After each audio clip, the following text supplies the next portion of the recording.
At the top tonight, we take you to the South Texas community of Driscoll, where a new highway bypass is costing one small business owner her livelihood. Yeah, the Driscoll fruit stand is closing after 25 years in business. The iconic popular roadside stand is closing up at the end of the week. Our Michael Gibson has more on this huge loss for that community.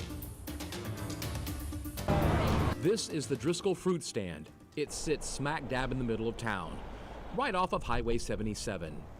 For 25 years, it's been a favorite stopping off point for those wanting to drop by and perhaps pick up a bag of pecans or maybe some oranges.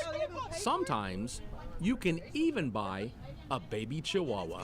Maria Watson says that after running this fruit and vegetable stand for over 25 years, it's finally time to shut it down. Mrs. Watson says she's closing because of the new bypass. The northbound lane is already open, and as you can see in Driscoll right now, there's only southbound traffic coming through town, and there aren't a whole lot of folks stopping off at her stand. Now, when the southbound section of the bypass opens, she's afraid there won't be anybody coming through town. It's hard. After so many years, my people that comes, they live cry, they live sad, and they live in me worse.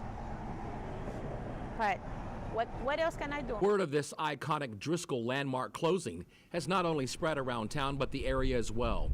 One of those longtime customers who's been coming here to Maria Watson's stand since it opened doesn't like what these bypasses are doing to this business and others all across South Texas. They should just leave well enough alone.